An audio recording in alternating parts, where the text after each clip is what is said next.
നമ്മളെ സാധനങ്ങൾ മേടിക്കാൻ വേണ്ടിയിട്ടേ ഇവിടെ നിന്നൊരു 4 കിലോമീറ്റർ നടന്ന് പോവുക കേട്ടോ.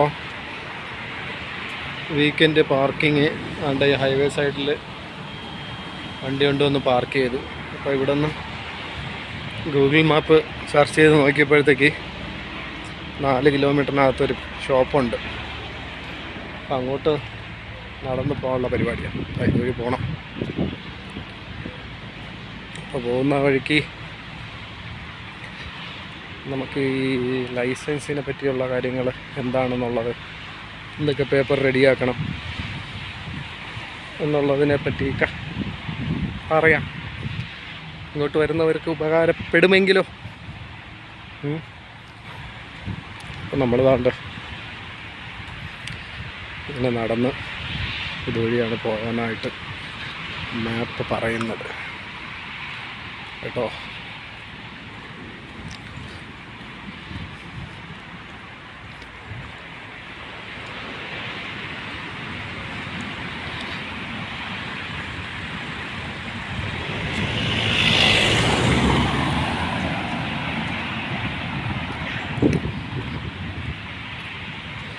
അപ്പം നമ്മൾ നടന്ന് ഷോപ്പിലെത്തിയിട്ട് തിരിച്ചു വന്ന വഴിക്ക് കാര്യങ്ങളൊക്കെ പറഞ്ഞു തരാം. ഹലോ കൂട്ടുകാരെ, അങ്ങനെ നമ്മൾ നടന്ന് ഇവിടെ എത്തി. ഈ സൂപ്പർ മാർക്കറ്റിൽ നിന്ന് സാധനം മേടിച്ചും കൊണ്ട് ഇറങ്ങി.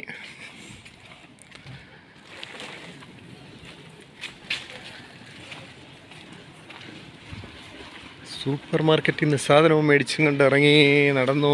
ഇനി നേരെ ഇവിടെ നിന്നൊരു 4 കിലോമീറ്റർ നടന്ന് വണ്ടിയുടെ അടുത്ത് പോകണം. അതാണ് ടാസ്ക്. ഇവിടെ സീബ്ര ലൈൻ ഇല്ല, എടുത്ത് ചാടാൻ പാടില്ല, റോങ് ആണ്, ഒറ്റ ഓട്ടത്തിന് പോകണം.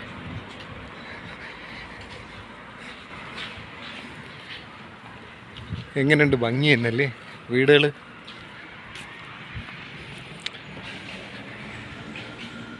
ഇവിടെയൊക്കെ വണ്ടി ഓടിക്കാൻ 30 സ്പീഡ്.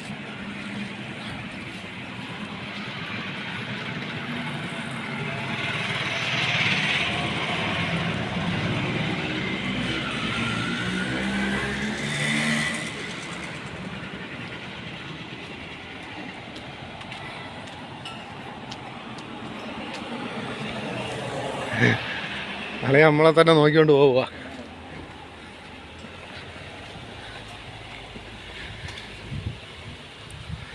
അപ്പോൾ നമ്മളിവിടെ ആപ്പിള് പിടിച്ച് വയ്ക്കുന്നുണ്ട്. ആപ്പിള് പിടിച്ച് വയ്ക്കുന്നു.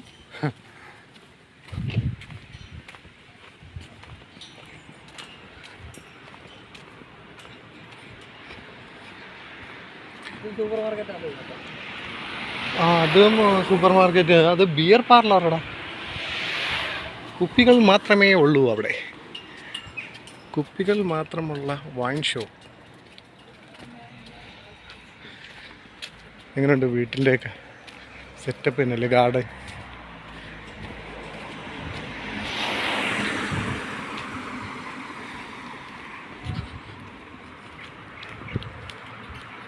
ക്യൂട്ട്. അപ്പോൾ അങ്ങനെ പറഞ്ഞു വന്നത്, നമ്മൾ ലൈസൻസ് എടുക്കുന്നതിനെ പറ്റി ഇവിടെ എന്തൊക്കെ പേപ്പറുകളാണ് വന്നു കഴിഞ്ഞാൽ റെഡിയാക്കേണ്ടത്, എത്ര ടൈം പീരീഡ് എടുക്കും എന്നുള്ളത്. അല്ലടാ, നമ്മൾ ഈ റൈറ്റാണ് എന്നല്ലേ? തന്നെ. അപ്പോൾ എത്ര ടൈം പീരീഡ് എടുക്കും എന്നുള്ളത് കൈയടയ്ക്കുമ്പോൾ പറയണേ. അപ്പോൾ ഇവിടെ വന്നു കഴിഞ്ഞാൽ 6 മാസം കഴിയുമ്പോഴാണ് നമുക്ക് ലൈസൻസ് എടുക്കാൻ വേണ്ടി പ്രയോറിറ്റി ടൈം ആകുന്നത്. 6 മാസം കഴിയണം ഇവിടെ വന്നു കഴിഞ്ഞാൽ. അതിനു മുന്നേ നമ്മൾ വന്നിട്ട് നിങ്ങൾ റൂമിൽ ഈ ട്രെയിനിങ്ങിന് കാര്യങ്ങളിലൊക്കെ ഇരിക്കുമ്പോഴത്തേക്ക് നിങ്ങളുടെ ലൈസൻസ് കൊണ്ടുപോയി എംബസി കൊണ്ടുപോയിട്ട് അവിടെ അപ്പോയിൻമെൻ്റ് എടുത്തിട്ട് അവിടെ പോയി അവിടെ നിന്നൊരു പേപ്പർ സർട്ടിഫിക്കറ്റ് കിട്ടും. എന്ന് വെച്ച് കഴിഞ്ഞാൽ ഇത് ജെനുവിനാണോ ഒറിജിനലാണോ എന്നൊക്കെ ഉള്ളൊരു പേപ്പർ. അത് മേടിച്ച് അതിനെ ട്രാൻസ്ലേറ്റ് ചെയ്യണം. നമ്മുടെ ലൈസൻസ് ട്രാൻസ്ലേറ്റ് ചെയ്യണം. പിന്നെ പാസ്പോർട്ടിൻ്റെ കോപ്പി,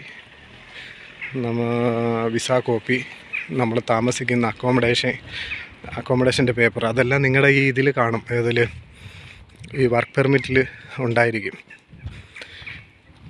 അങ്ങനെ ഈ പേപ്പർ എല്ലാം കൂടെ ഒക്കെ നമ്മൾ കളക്ട് ചെയ്ത് അതിനെ ട്രാൻസ്ലേറ്റും ചെയ്ത പേപ്പർ എല്ലാം കൂടെ വെച്ചിട്ടാണ് PKK ഓപ്പൺ ആക്കാൻ വേണ്ടി പോകുന്നത്. അപ്പോൾ PKK ഓപ്പണാക്കി നമ്മൾ നോർമൽ ഓപ്പണാക്കിയിട്ട് നമുക്ക് എക്സാം എഴുതിയെടുക്കാൻ പറ്റും. അല്ലാണ്ട് നമുക്ക് ഇതെല്ലാം കൂടെ കൊടുത്ത് ഏജൻ്റുണ്ട് ഇവിടെ, മലയാളികൾ തന്നെ. അവർ 3500 സ്ലോട്ടിക്ക് ഒരു 3 മാസത്തിനകത്ത് തന്നെ 3500 സ്ലോട്ട് കൊടുത്തു കഴിഞ്ഞാൽ അവരെന്ത് ചെയ്യും, ഇതിനെ കൺവെർട്ട് ചെയ്ത് തരും. നമ്മൾ എക്സാം ഒന്നും എഴുതണ്ട, നമ്മുടെ ലൈസൻസിൽ ഏതെല്ലാം ഉണ്ടോ അതെല്ലാം കൺവെർട്ട് ചെയ്ത്, എക്സാം എഴുതിയാലും കൺവെർട്ടഡ് ലൈസൻസ് തന്നെ കിട്ടുന്നത്. പിന്നെ ഒരു മാസം കഴിഞ്ഞിട്ട് 2000 സ്ലോട്ട് കൊടുക്കണമെങ്കിൽ പുള്ളി അതിൻ്റെ കോഡ് 70 എടുത്ത് മാറ്റിയിട്ട് ഇവിടുത്തെ ഒറിജിനൽ ലൈസൻസ് ആക്കിയിട്ട് തരും.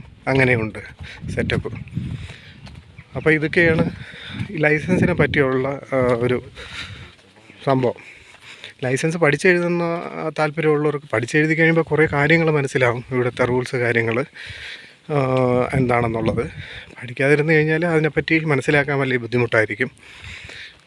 അതുകൊണ്ടാണ് ഞാൻ പിന്നെ പഠിച്ചെഴുതാമെന്നാണ് വിചാരിച്ചത്. പൈസയുടെ ഇത് വെച്ച് നോക്കുകയാണെന്നുണ്ടെങ്കിൽ നമ്മൾ 3500 കൊടുത്തിട്ട് കൺവെർട്ട് ചെയ്തെടുക്കുകയാണെങ്കിൽ ലാഭം.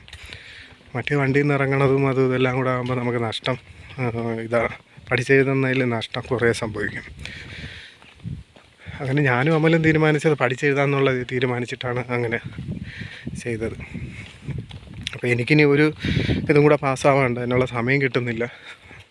കാറും ബസ്സും ഫസ്റ്റ് ഇതിൽ തന്നെ കിട്ടി, ട്രെയിലറിൻ്റെത് ഫസ്റ്റ് ഇതിൽ ഇച്ചിരി ടെൻഷൻ കൂടിയിട്ട് അതങ്ങ് പോയി. 3 മാർക്കിന് ഫെയിലായിപ്പോയി.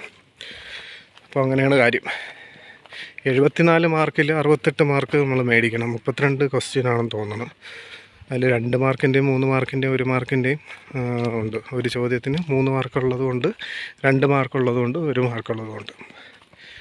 എൻ്റെ അമ്മോ എന്താ ഭംഗി! വീട് ഭയങ്കര സെറ്റപ്പ്. പിന്നെ എന്ത് ഭംഗി നോക്കിയാൽ, നല്ല രസം. എൻ്റെ മൊബൈലിൽ എത്രത്തോളം ക്ലിയർ ഉണ്ടെന്നും അറിയില്ല, നേരിട്ട് കാണാൻ ഒരു രക്ഷയില്ല, കിട്ടില്ല. അപ്പോൾ അതങ്ങനെ. പിന്നെ അത് കഴിഞ്ഞിട്ട് നമ്മളിവിടെ റൂം എടുക്കണം എങ്ങനെയാണെന്ന് കുറച്ച് പേര് മെസ്സേജ് ഇട്ട് ചോദിച്ചു. റൂമിൻ്റെ കേസ് നമുക്കിവിടെ വരുമ്പോഴത്തേക്ക് കമ്പനി റൂം, നമ്മളെ ഈ എൽമെക്സിൻ്റെ കാര്യമാണ് പറയണത്, മറ്റുള്ള കമ്പനീനെ പറ്റിയല്ല. നമുക്ക് ജോലിക്ക് കയറുന്നവരെ റൂം ഫ്രീ ആണ്. ഇപ്പോൾ ഇച്ചിരി ആൾക്കാർ കൂടിയോണ്ട് ഇച്ചിരി കൺജസ്റ്റഡ് ആണ് അവിടെ. എന്നിരുന്നാലും അവിടെ തന്നെയാണ് റൂം ഫ്രീ ആണ്. ഏകദേശം 2 മാസം മാക്സിമം പോയി കഴിഞ്ഞാൽ അവിടെ ഫ്രീ ആയിട്ട് താമസിക്കാം. ജോലിക്ക് കയറിയാൽ പിന്നെ അവിടെ നിൽക്കുന്നതിനെപ്പറ്റി എനിക്കൊരു ഇതില്ല കേട്ടോ. കാരണം കൺജസ്റ്റഡ് ആണ്. നമ്മൾ വരുമ്പോഴത്തേക്ക് ബെഡ് പ്രൈസ് കിട്ടണമെന്നില്ല. അപ്പോൾ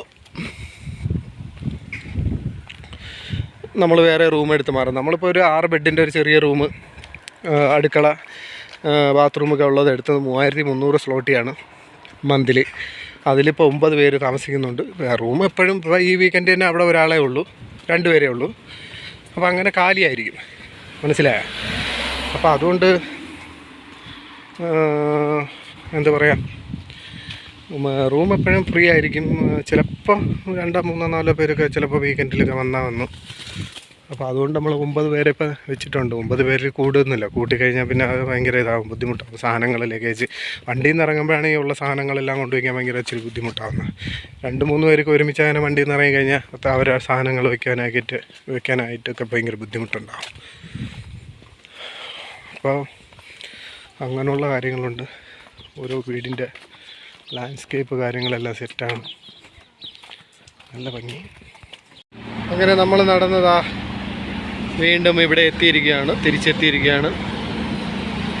പിന്നെ നമ്മൾ എന്ത് ചെയ്തു, പിന്നീട് കുറച്ച് ദൂരം നടന്നപ്പോഴത്തേക്ക് ഈ സാധനങ്ങൾ അങ്ങോട്ടും ഇങ്ങോട്ടും കൈമാറിയാണ് കൊണ്ടുവന്നത്. അപ്പോൾ കുറച്ച് ദൂരം വീഡിയോ ഒന്നും എടുത്തില്ല.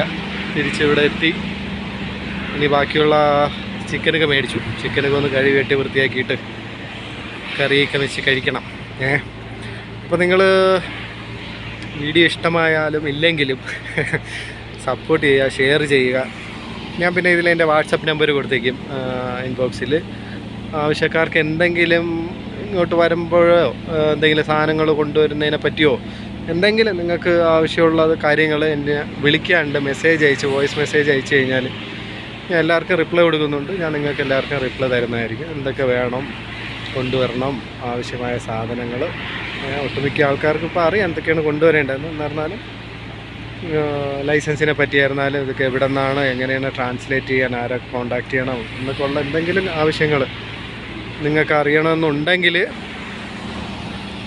നിങ്ങൾക്ക് എൻ്റെ ഈ മൊബൈൽ നമ്പറിൽ മെസ്സേജ് അയച്ചാൽ മതി. ഓക്കെ, അപ്പോൾ സബ്സ്ക്രൈബ് ചെയ്യുക, ഷെയർ ചെയ്യുക, ലൈക്ക് ചെയ്യുക.